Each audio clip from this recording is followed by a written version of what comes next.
¿Usted sabe cuántos ministros de Sanidad ha nombrado en sus 7 años? ¿Por qué usted y la ministra desprecian tanto a los médicos? Señor Sánchez, ¿usted sabe realmente por qué hay una huelga de médicos en España? Muchas gracias, señor Núñez Feijóo. Señor presidente del Gobierno tiene la palabra. Por favor, silencio. Muchas gracias, señora presidenta. Señor Feijóo, este Gobierno ha dado más de 300.000 millones de euros a las comunidades autónomas, de más de lo que hizo el señor Rajoy, para financiar los servicios públicos, entre ellos la sanidad. Si se lo dijo el director del Hospital de Torrejón, lo que están haciendo los gobiernos autonómicos del Partido Popular, aupados también por Vox, es engordar las listas de espera de la sanidad pública para hacer negocio en la sanidad privada. Eso es lo que están haciendo ustedes donde gobiernan. Usted pregunta cuáles son las prioridades y a qué sirve este Gobierno. Este Gobierno, por ejemplo, ayer, viendo los datos de empleo de la EPA, más de medio millón de puestos de trabajo creados durante este último año, una temporalidad por debajo de la media europea, señoría, todo eso representa una reforma laboral que aprobamos con los agentes sociales y con la mayoría parlamentaria de este país en pasadas legislaturas, y eso significa que servimos a los trabajadores y trabajadoras, señor Feijóo. Cuando subimos la pensión conforme al IPC de muchísimos jubilados, de millones de jubilados, o aumentamos la hucha de las pensiones para que en el año 2027 haya 25.000 millones de euros en la hucha de las pensiones, estamos sirviendo a los jubilados y jubiladas de este país.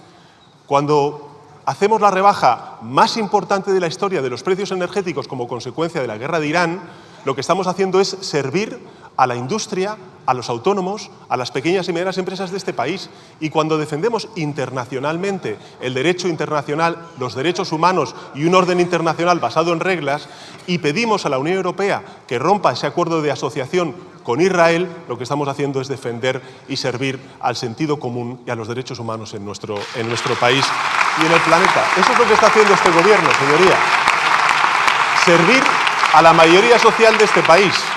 Y eso lo hemos hecho siempre con su voto en contra o poniéndose de perfil. Nosotros servimos a la mayoría. Ustedes, señor Feijóo, sirven a los de siempre, a la élite de este país.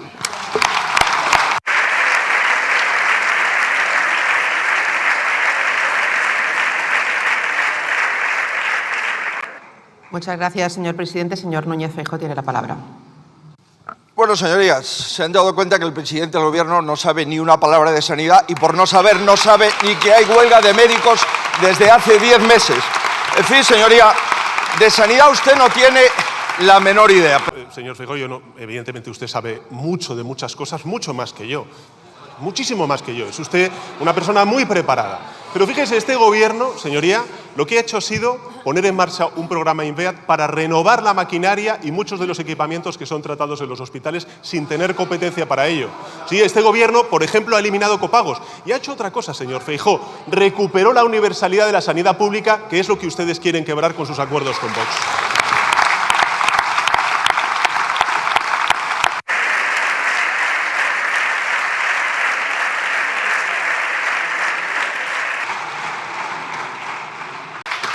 Menos prepotencia y soberbia, señor presidente.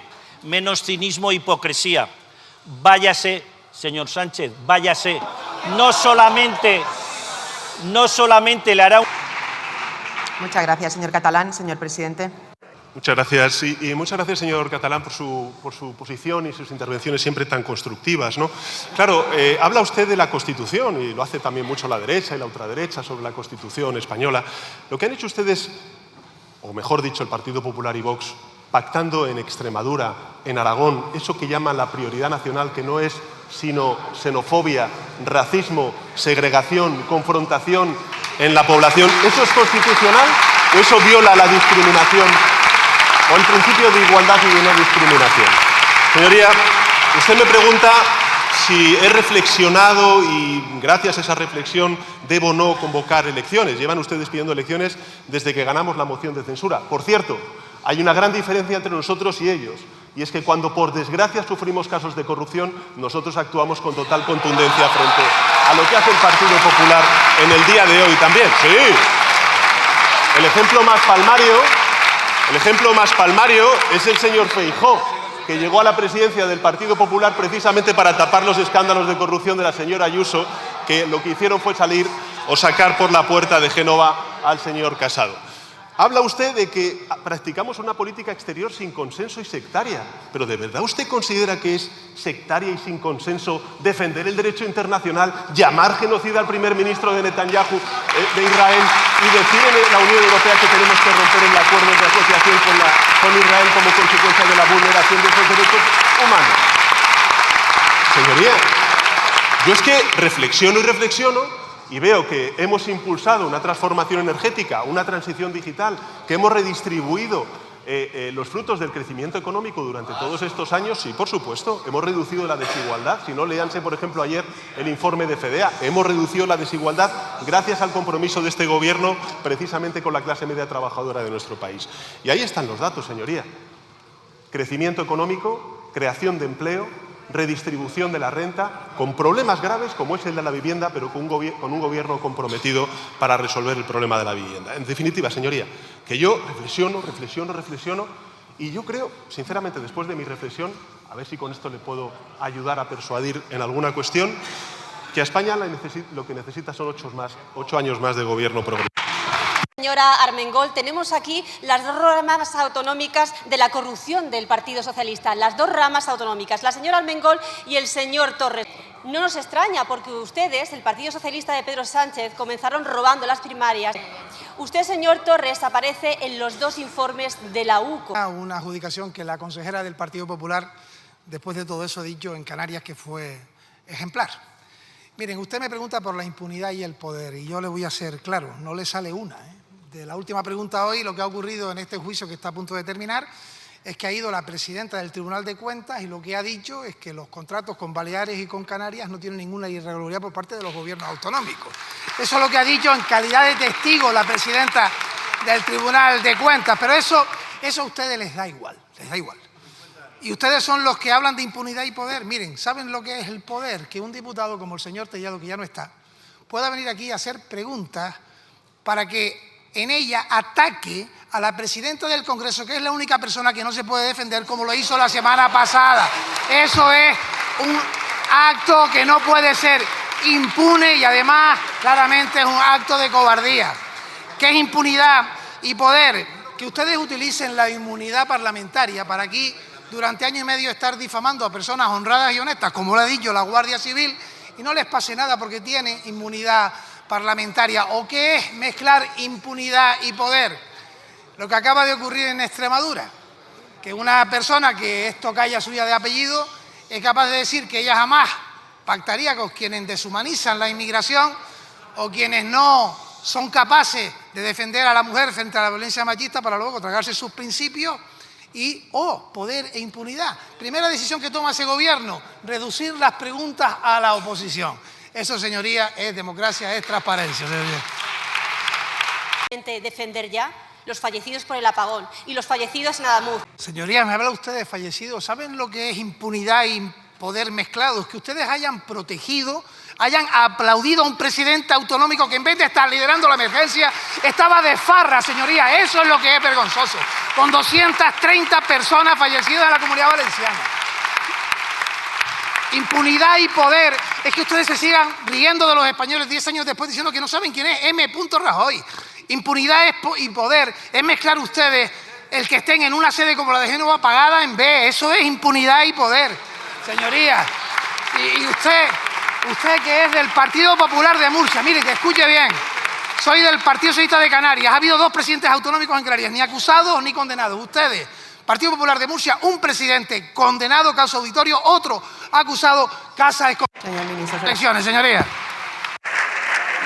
Vamos de ver cómo el único socio que le queda al gobierno, los filotarras de Bildu, acaban de pontificar sobre asesinatos con 379 crímenes de ETA sin resolver. Esta es la degradación que tenemos en España. Desprecio al propio Poder Ejecutivo que supone que usted siga ahí a pesar de su gestión. pero sobre todo del desprecio que supone para los españoles verla ahí atrincherada, a pesar de todo, contra todo y sin tener nada que ofrecer. Dimita, señora ministra. Sayas, es que usted siempre me lo pone ahí votando, porque que usted me hable de respeto a este Parlamento y a la democracia, que es un tránsfuga que está ahí como consecuencia de la deslealtad con sus votantes, me lo deja siempre votando. Pero fíjese, voy a traducir un poquito todo esto que hoy se ha puesto usted así como para explicarlo bien, y yo lo voy a traducir para que la ciudadanía lo entienda. Lo que el Partido Popular defiende y votó en el día de ayer y en la semana pasada es que ustedes no están defendiendo a los más de 3 millones de hogares españoles que viven atrapados en las rentas del alquiler y que no solo se niegan a aplicar la congelación de esos precios, que hoy es ley en España y no necesita de la convalidación de este Parlamento porque es ley en vigor, no solo se niegan a aplicar esa congelación de precios, sino que ahora, además de boicotear esta ley, están ustedes pretendiendo impedir que Cataluña, Navarra, País Vasco y Galicia, que aplican esta ley, puedan congelar los precios a los 9 millones de españoles que viven en esta comunidad autónoma y que hoy ya están viendo sus rentas contenidas. Este es su plan. Este es su triunfo, dígalo así de clarito. Y ahora, así de clarito, le voy a explicar yo por qué estoy orgullosa de lo que está haciendo el Ministerio y este Gobierno. ¿Y en qué hemos ganado? Hemos ganado en que la semana pasada, que usted no se lo ha leído, hemos presentado al Consejo de Ministros un plan que triplica la inversión para construir vivienda, pero no a cualquier precio ni en cualquier sitio. Vivienda protegida para siempre, señorías. Vivienda protegida para siempre. Y hemos ganado porque sus trampas no cuelan, porque su política de vivienda, la del pelotazo, ya no cuela. Y hemos aprobado también una cláusula para impedir que esas viviendas de protección oficial que ustedes quieren hacer para tener un negocio terminen siendo las viviendas de protección oficial del Partido Popular, la cláusula antifraude para evitar lo que ocurrió en Alicante. Esta es la diferencia entre ustedes y nosotros, señorías. Y ya les digo, no vamos a parar y confío en esta mayoría parlamentaria para seguir avanzando, para proteger a los 3 millones de personas que viven de alquiler y que están atrapadas en ese alquiler por la irresponsabilidad de un Partido Popular que hace años dejó de ser un partido de Estado.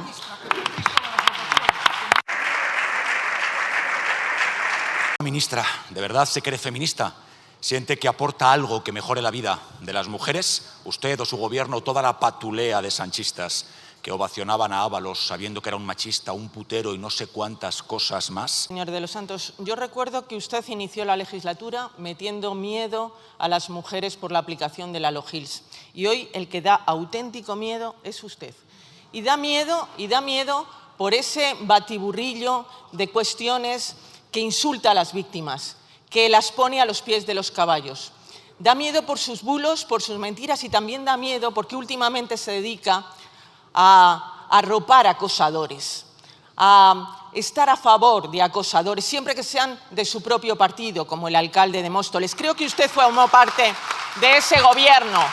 Creo que usted formó parte del gobierno de quien es ahora acusado. Claro que no nos sorprende nada, porque este es el modus operandi del Partido Popular, este es su feminismo. El feminismo que aplicó con Nevenka 20 años después no ha cambiado nada, señoría. Y ¿sabe lo peor?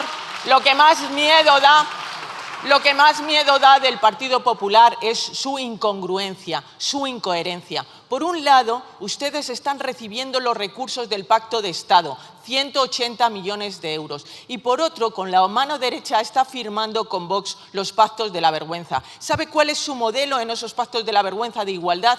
Pues son 3 Ds. La primera, desaparición. La desaparición de todo lo que signifique igualdad, por supuesto, de las consejerías. Segunda, derogación. Derogación de lo que ustedes llaman leyes ideológicas. Y yo me pregunto, ¿las leyes contra la violencia de género de las comunidades autónomas son leyes ideológicas? ¿Van a derogar esas leyes? Porque allí donde han gobernado con Vox ni siquiera las han aprobado, como ha ocurrido en Castilla y León después de gobernar con Vox. Esas leyes siguen en el cajón. Y por último, la discriminación, la discriminación que es curioso, su prioridad nacional en temas de igualdad. ¿Cómo puede ser la prioridad nacional de un gobierno en temas de igualdad la discriminación? Y me van a decir ustedes, ¿a qué mujeres van a dejar de desproteger? ¿Qué mujeres son de segunda? ¿Qué víctimas son de segunda? ¿Las víctimas venezolanas? ¿Las víctimas de América Latina? ¿Las víctimas ucranianas? Mire, no se puede ser liberal y a la vez abrazar el fascismo, el racismo y el machismo. No se puede sorber y soplar. No se puede estar en misa y repicando a la vez.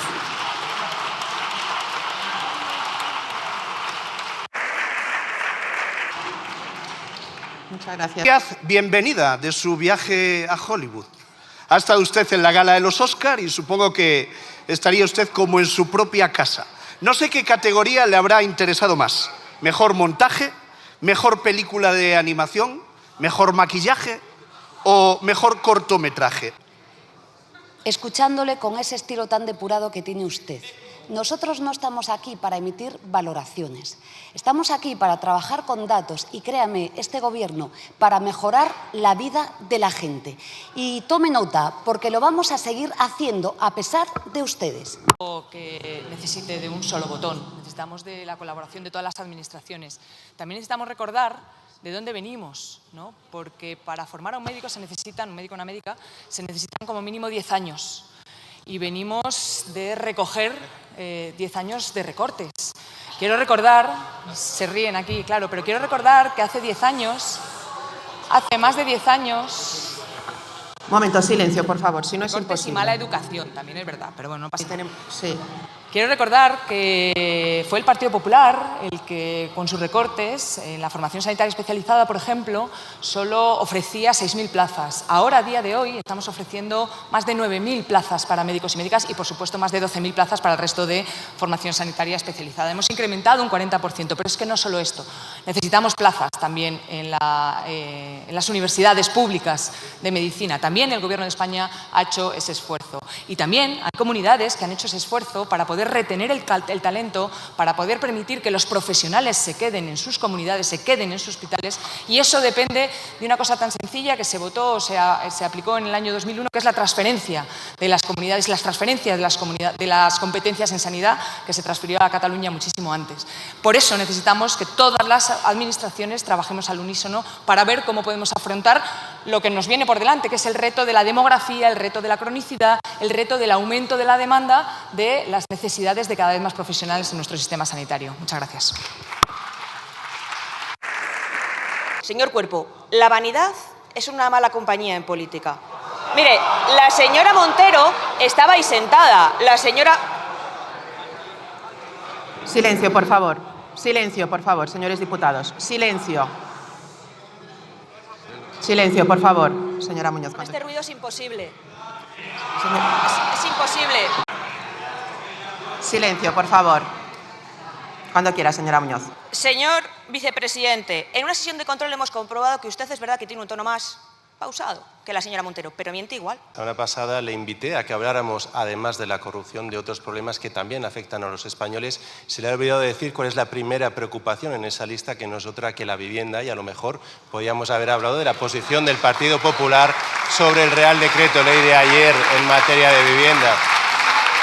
Más allá de esto, señora Muñoz, hoy no es más que otra oportunidad perdida para que podamos hablar de estos temas. Hace usted exactamente las mismas preguntas que su compañera en el Senado, una semana sí, otra semana también, y a lo mejor los españoles quieren escuchar de la portavoz, de las portavoces del Partido Popular, algo más. En cualquier caso, para mí, desde luego, lo que es una ocasión acelerada de generar anticuerpos ante este tipo de preguntas y ante este tipo de tono.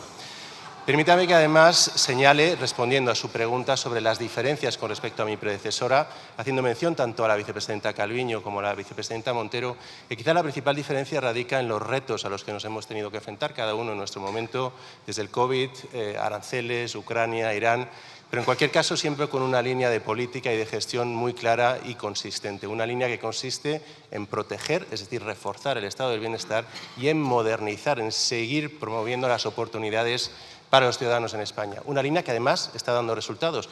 Sin ir más lejos, hoy se ha moderado la inflación en el mes de abril con respecto al mes de marzo, gracias al escudo energético y las medidas que ha puesto en marcha este Gobierno. Gracias, señoría. La semana pasada aquí trajimos una proposición de ley para hablar de vivienda. Claro que queremos hablar de vivienda. Este Parlamento está en contra de la propuesta de vivienda del Gobierno. Y le voy a decir otra cosa para que le quede claro. Yo no voy a cambiar mis preguntas porque me lo pida un hombre, por muy vicepresidente que sea del Gobierno de España. A los españoles no les ha indignado escuchar de la Guardia Civil durante horas cómo operaba esa organización criminal dentro de todo el Gobierno, llegando a las más altas instancias, como al presidente del Gobierno. Señor Cuerpo, un hombre honesto jamás querría participar de toda deshonestidad. Un hombre que dice sentirse indignado por la corrupción estaría pidiendo la dimisión del presidente y la convocatoria electoral. No exijo nada, pero permítame que dé mi opinión sobre lo que creo que puede ser de más utilidad para los españoles, si no le parece mal, señora Muñoz. A partir de aquí, además, yo creo que es particularmente interesante y que sería bueno conocer el porqué de esta disonancia, de la falta de coherencia en el discurso de su señoría y de su partido con respecto a ese apocalipsis que están viviendo las empresas y los hogares en España, pero siempre esa falta de apoyo a las medidas que están diseñadas precisamente para proteger y ayudar tanto a hogares como a empresas. Véase el Real Decreto Ley de Irán, aranceles o, en este caso, ayer mismo, el Real Decreto Ley de protección para los inquilinos de nuestro país. En cualquier caso, nosotros, señoría, una línea de trabajo muy clara: proteger y promover las oportunidades para los ciudadanos de nuestro país. Esta es la España que estamos construyendo, señoría, y en la que esperamos, por supuesto, que estén ustedes y que participen si es que eso es posible. Muchas gracias. Hablan de cifras récord de recaudación, como si fuera una buena gestión. No, es la construcción del infierno fiscal a costa de exigirle a cada español 3.600 euros más y ver cómo su renta disponible disminuye. Presidenta, gracias, señor Bravo, por su pregunta y por sobre todo porque me permite hablar de la gestión de este Gobierno y cómo en los últimos años hemos sido capaces de desanclarnos o de hacer que desaparezcan ciertos clichés sobre la economía española. El primero de ellos es que siempre que había un shock externo, como puede ser en este caso la subida de precios como consecuencia de la guerra en Irán o en Ucrania, España era el país que más lo sufría y, al contrario, ahora mismo estamos liderando en materia de crecimiento, en materia de empleo y en materia de reducción de desigualdad. También un cliché: se puede compatibilizar un crecimiento robusto de empleo, empleo de calidad y mejoras de la productividad, como señala el Consejo de Productividad. Se puede ganar en derechos de trabajadores y además hacer que nuestras empresas crezcan y sean cada vez un mayor número en nuestro país. Se puede proteger el medio ambiente y ser más competitivos y tener menores precios de la electricidad para nuestras empresas. Se puede proteger a los ciudadanos, en definitiva, señoría, y ser responsables en términos fiscales y presupuestarios, reduciendo el déficit y reduciendo nuestra deuda y cumpliendo con Bruselas, por supuesto. A partir de aquí, señalar y ser conscientes de que falta camino por recorrer y no nos faltan retos, entre ellos el de la vivienda que acabo de comentar hace un momento. Pero, en cualquier caso, una agenda clara y consistente: seguir protegiendo y seguir priorizando la modernización de nuestro país para dar estas oportunidades que tanto merecemos. Gracias. Prioridad: la silla del señor Sánchez. Nuestra prioridad, señor Cuerpo: las familias. La sensación es que el que no puede más es usted y su grupo parlamentario. Pero déjame que le conteste en base a los distintos elementos que ha señalado. En primer lugar, el aumento de la recaudación. Sabe de sobra que la presión fiscal en nuestro país está por debajo de la media europea. Además del incremento en recaudación que ha habido en los últimos años, datos de la propia IREF, el 80% de ese incremento deriva de las mejoras de las condiciones económicas, de mejores empleos, de más empleo y de mayores salarios. A partir de aquí, siguiente elemento: los jóvenes. Hemos sido capaces de compatibilizar una reducción de más de 10 puntos en el desempleo juvenil en los últimos años con una reducción de la tasa de abandono escolar. De nuevo, quitando clichés antiguos de nuestra economía, sacando telarañas gracias a estas políticas y a esta agenda de política económica. A partir de aquí, señoría, datos de esta misma semana: inversión y confianza de los inversores. El lunes, más de 75 empresas de más de 25 países señalando su interés por invertir en nuestra economía. Reducción del impacto de los precios, de la subida de los precios de la electricidad y la energía, como hemos visto gracias al Real Decreto Ley. Seguimos creando empleo, más de 500.000 al año, lo hemos visto en las cifras de la EPA. En definitiva, señoría, baja también el número de familias con dificultades para llegar a final de mes, una agenda que permite mejorar economía absoluta y de las familias. ¿Se responsabiliza usted de la labor de Beatriz Corredor antes y después del apagón? ¿Van a continuar con la política que nos condujo al suicidio energético? Quiero volver a la pregunta que me hace usted en esta sesión. Es la pregunta muy sencilla, es si formo parte de un gobierno responsable. Esa es la pregunta que me hacía usted originalmente y mi respuesta es rotundamente sí, señoría. Muchas gracias. Cuerpo, los audios que hemos conocido muestran que el apagón no era imprevisible. El modo reforzado que aplica hoy Red Eléctrica es la asunción de esa responsabilidad. Su coste son 3.800 millones de euros que pagamos todos desde el día del apagón. Hay días que pagamos más por la operación reforzada que por la generación de electricidad. Esta, además, nos hace más dependientes del gas. Solo en marzo de este año, para generar electricidad hemos quemado un 50% más de gas que el año pasado. ¿Van a abandonar el programa de cierre nuclear?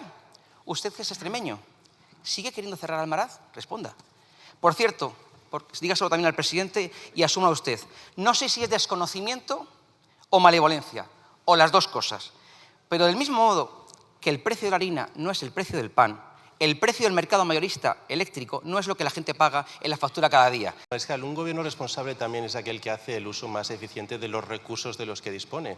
Y en España, desde luego, los recursos de los que disponemos en materia energética, entre otros, los mayores son sol y viento, por supuesto. No es ni gas, ni petróleo o crudo. A partir de aquí, la apuesta del gobierno por las energías renovables, permítame que le diga, creo que ya podemos con los datos confirmar que ha tenido numerosos beneficios. Hablaba usted en concreto del apagón. Déjeme resaltar que las conclusiones que pusimos sobre la mesa 49 días después de este evento han sido confirmadas por expertos europeos y por la CNMC.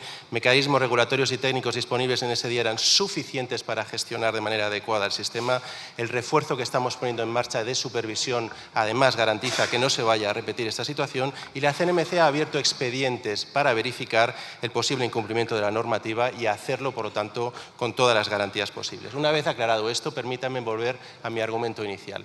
Lo que nos están permitiendo las energías renovables y el aumento de su presencia en nuestro mix energético es ser más independientes, más soberanos en temas energéticos. Es un escudo lo que estamos construyendo, lo que ha hecho que nos aislemos de este shock energético que estamos sufriendo como consecuencia de la guerra en Irán. Pero es que además nos hace más competitivos con una reducción de los precios energéticos. Las familias, antes del 2019, pagaban un 5% más en coste de electricidad que nuestros compañeros europeos, que la media de la zona euro. Hoy día pagan un 5% menos de electricidad que la media de la zona euro. Además, es un incentivo a la llegada de inversión, a la creación de valor añadido y de puestos de trabajo. Entre el 2018 y el 2025 somos el segundo país del mundo, con más proyectos nuevos de inversión extranjera directa en materia de energía renovable. El segundo del mundo, señoría.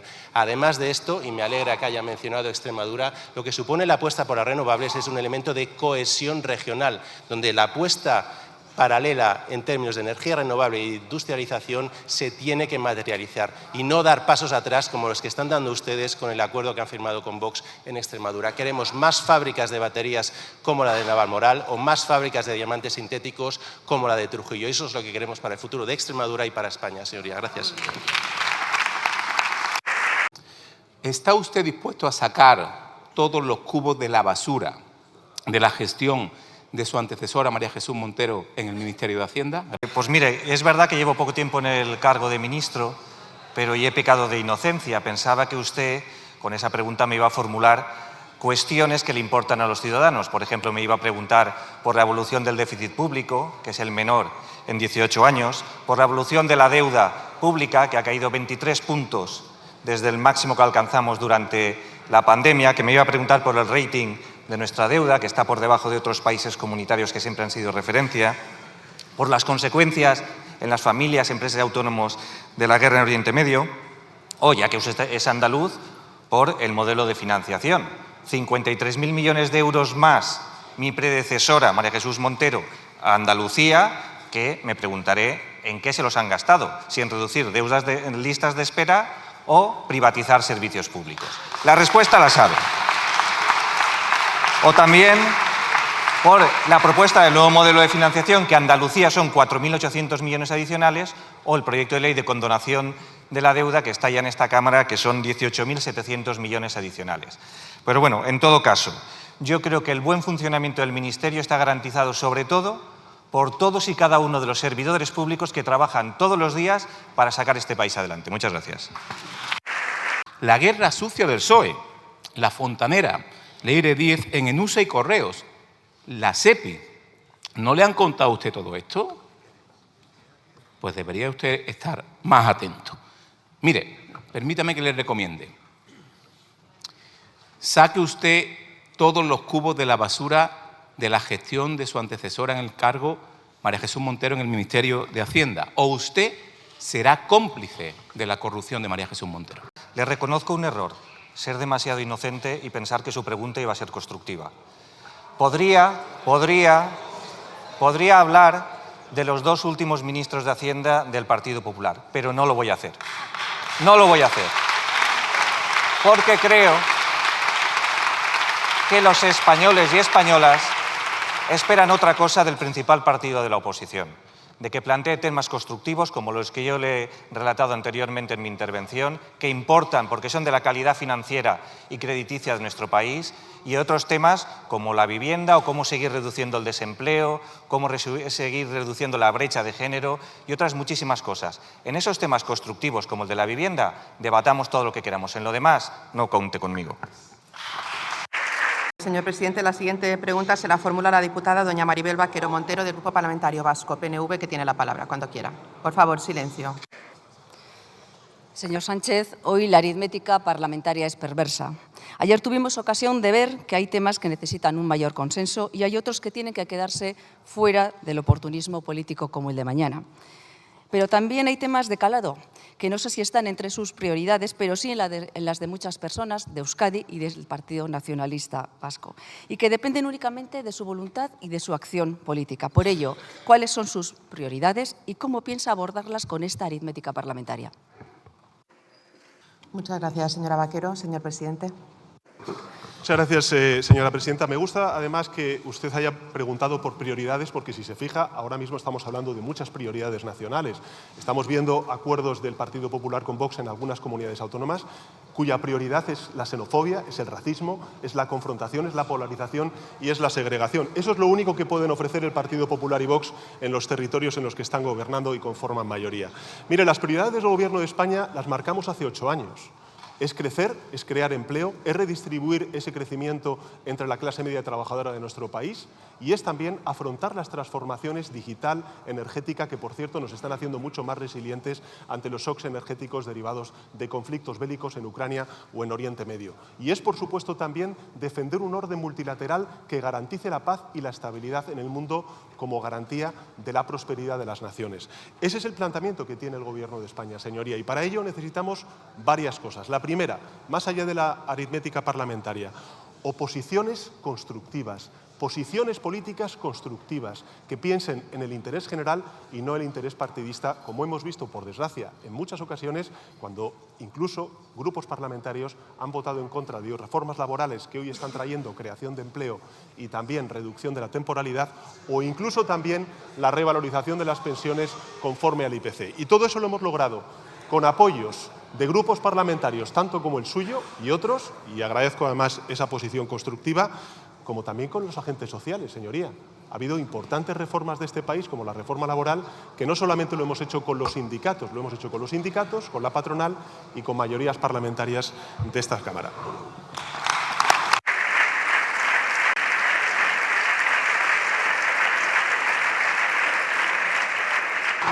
Muchas gracias, señor presidente. Señora Vaquero.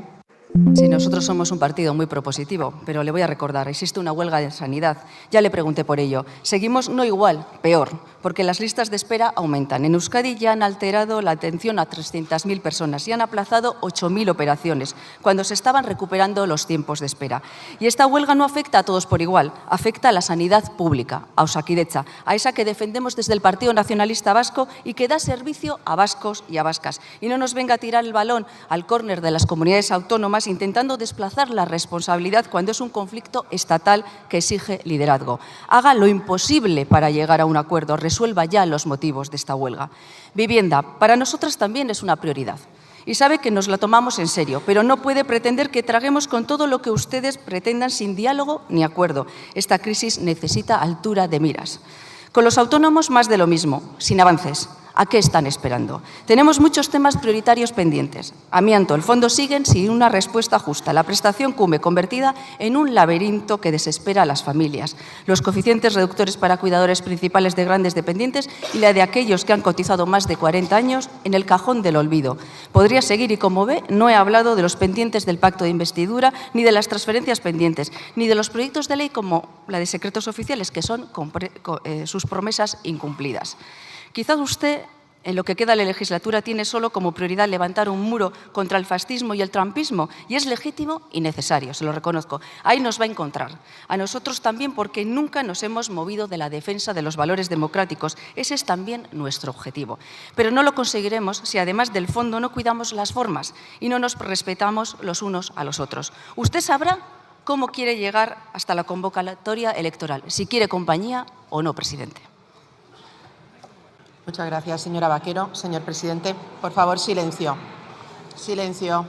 Muchas gracias, señora presidenta. Por supuesto que quiero compañía y además buena compañía como la del Partido Nacionalista Vasco. De hecho, fíjese, señoría, que bajo este gobierno creo que se ha dado un impulso a las transferencias y al cumplimiento del Estatuto de Gernika como no se había dado en toda la historia de la democracia. Y no con asuntos menores, sino con asuntos de calado, con asuntos de enjundia que efectivamente ahora implican un desafío en su gestión por parte del Gobierno de Euskadi. Más allá de eso, señoría, lo que sí que le puedo decir es que para lograr todas esas prioridades, uno, necesitamos diálogo, y yo agradezco el diálogo y la posición constructiva del Partido Nacionalista Vasco. Necesitamos consistencia, porque muchas de estas transformaciones exigen tiempo, y necesitamos también posiciones constructivas. Y yo agradezco al Partido Nacionalista Vasco siempre tener esa posición constructiva.